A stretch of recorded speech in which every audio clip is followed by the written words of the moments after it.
Hi, I'm Jude from headfi.org. At the last CanJam at Rocky Mountain Audio Fest, I had a chance to talk to the guys from Schiit Audio. In this interview, Jason Stoddard goes over some of the products that Schiit Audio brought with them to CanJam at Rocky Mountain Audio Fest. Now, a lot of headfires already know Jason Stoddard, but there's another guy at Schiit Audio that a lot of you should know about, and that's Mike Moffat. Mike Moffat is the digital specialist at Schiit Audio, and we had a chance to interview him too. Check out this interview with Jason Stoddard and Mike Moffat from Schiit Audio.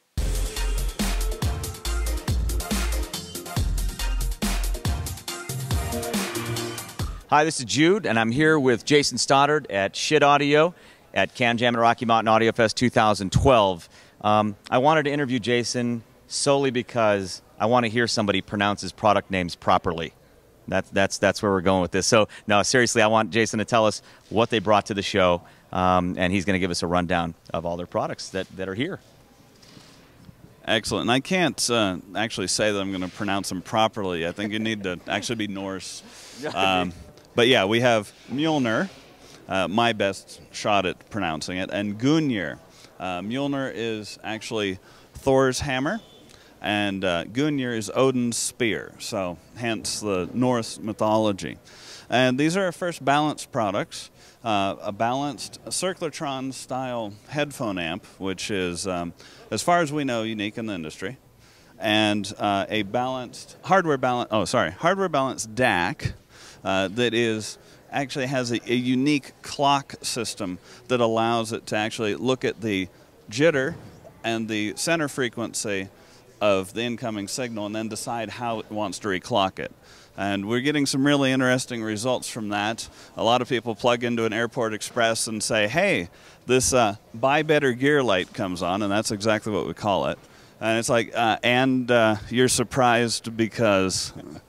Anyway, but it helps you actually define your source, and it also is hardware balanced. It's a good match with the amp, and we have a lot of people using them actually as stacks, you know, in a real full two-channel system. And that's really it for the first two balanced products we have, and hopefully there'll be something else in the future. What do we have here? These are old. They're classics now. Yeah, classics. Well, actually, one of the first high-powered hybrid headphone amps, 6 watts per channel, the Lear, and Bifrost, our very popular DAC. We've sold several thousand of these so far now, and it's used in a lot of systems. It stacks with all of our amps. Lear is a very popular one for orthodynamics. What are the prices?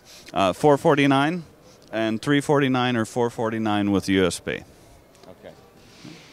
And then, oh, by the way, which, can you just talk about the DAC real quick, the Bifrost? It's USB. You can get USB input, but it supports up to what? 24192, and it's USB 2.0.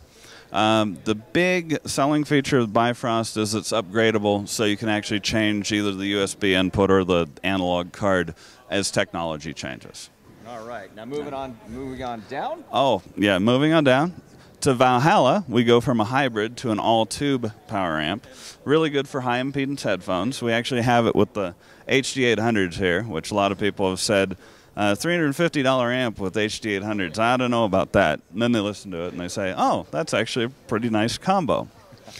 And then moving down to the very end of the line, the Asgard, $250 all-solid-state Class A power amp.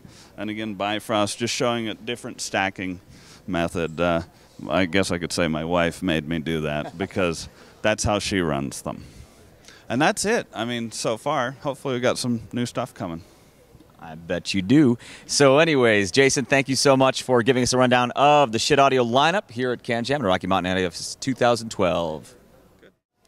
Okay, so we just talked to Jason Stoddard, but I was actually able to flag down the designer of the Gungnir DAC, well, any of the DACs that Schiit Audio does. It's Mike Moffat. So he's going to tell us a little bit more about the Gungnir.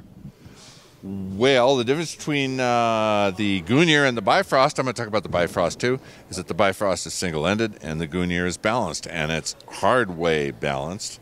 That means there's one DAC per phase, per channel. So there's 4 DACs in here, as opposed to 2 in the Bifrost. They're AKM 4399s, which we really like because they're switch capacitor DACs, and in terms of the kind of DACs that most people use for audio, which we're still dealing with here, they are the best sounding because I'm about sound. We're about sound. I like to design things that I think sound great. It's got, compared to the Bifrost, it's got very trick power supplies. It's got a VCXO reclocking circuit that holds it down very tight, holds the jitter down next to nothing. And if you have a source that it will not drive and reclock, we have a buy better gear light that comes on. That says, hey, get rid of whatever source you're using because it doesn't sound very good. And I think it's great, but I'm the wrong guy to ask because I designed it and I'm very, very, very prejudiced. But it pleases me and I'm fussy. No, Mike, actually, you have tremendous background in this in this kind of component design. Just can you give a really quick rundown of your experience? You know, it's not like you're a DIYer who just decided to get into DACs. Some people might know your background, but for those who don't, can you maybe give us a little bio?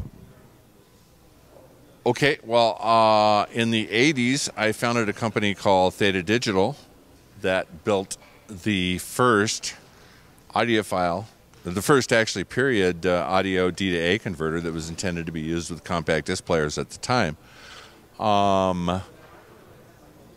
I ran with that company for a while and produced a lot of very good sounding, in my opinion. Again, I'm the wrong person to ask, D to A converters. And then towards the end of that, I started to work on the A to D converters.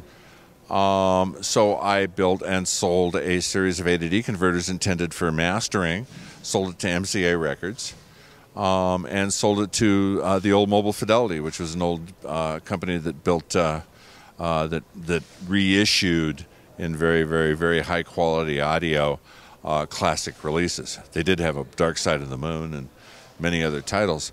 And God, I've just been doing digital a long time. I've consulted for a lot of other people. I'm sort of, I can't count how many D to A converters I've done, but this one I did for me. And if I do them for me, I have more fun with them, and they sound in a way that pleases me. And as I said before, I'm kind of fussy. Well, that's Mike Moffat from Schiit Audio. Thanks for the background, too. Mike? All right. And hey, thanks for having me. And yeah, that's it. Love it.